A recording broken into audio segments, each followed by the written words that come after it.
は、愛です。今日はバイク旅 Vlog 福島2日目をお届けしていきたいと思います。昨晩は会津若松に泊まり、今日の旅は最初にまずここから約1時間五色沼小将軍向かっていきたいと思います。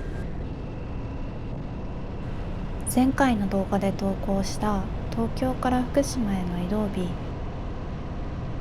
時系列的には昨日の話なんですが、私的に高速の集中力と対向車線が白線で分かれていたり分かれていなかったり、凹凸のある道を走る集中力と、東京みたいに電光掲示板であふれてて街を一本の木が枝のように分かれている道を走る集中力となんだか違います。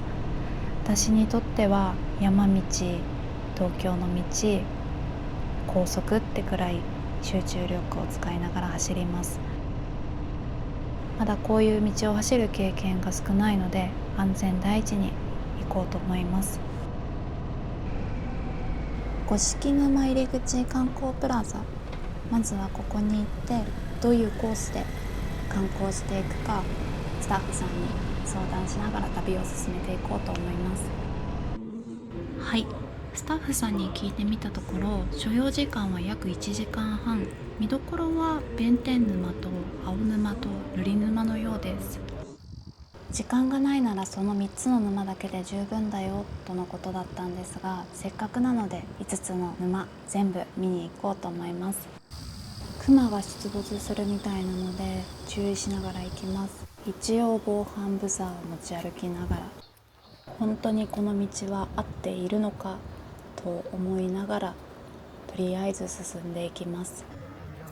到着できました。まず最初は一番大きな沼、毘沙門沼です。コバルトブルー、エメラルドグリーンの鮮やかな水面が特徴で、背景は磐梯山が見え絶景のスポットです。はい、展望台に到着しました。景色がすごくいい。そして風も気持ちいい。秋とはいえど山道を歩くとやはり暑くて、ここで少し涼みます。久しぶりの自然に触れて心がデトックスされているのを感じます。ひたすら山道を歩いていきます。歩いている道はこんな感じです。塗装されているわけではなく、でもそれが自然との一体感を味わえます。赤沼に到着しました。名前の赤は水そのものの色ではなく、周囲の湿地の鉄分による褐色色の沈殿物が由来です。今年の夏は暑くてあまり活動的に過ごしていなかったので、久しぶりの有酸素に息が上がっています。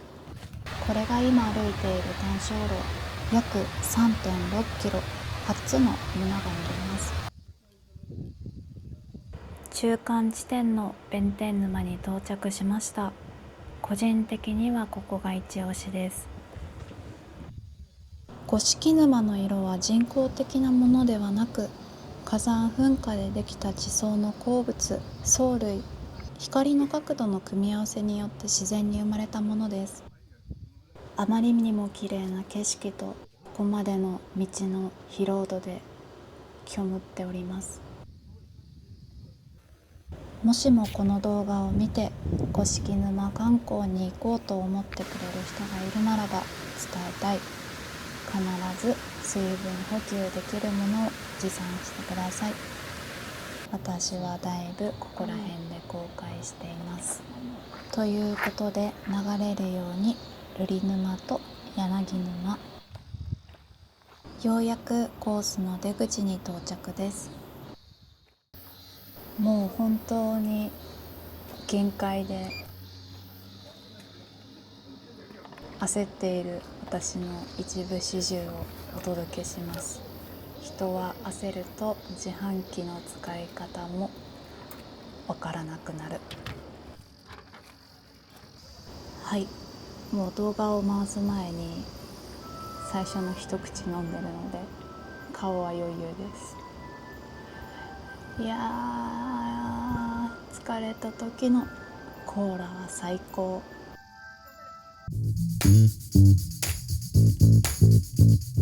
往復する気力はないので、最初のポイントまでタクシーで向かいます。横浜からバイク？そう、昨日来たんですよ。で、そう高速で来て、今日はこの後福島の方にまで行きます。外来いいですよ。いいですか？すごくいいよ。今日天気良くなったし、ね、別世界だから。別世界。下と上は別世界だから。あ、そうですか。楽しみだな。実際今日一番いると駐車場あるのね。そこに反対側に噴火口あるから。噴火口？噴火口って噴火した後。もう噴火しないんですか？はい。もう噴火しない？煙出てます。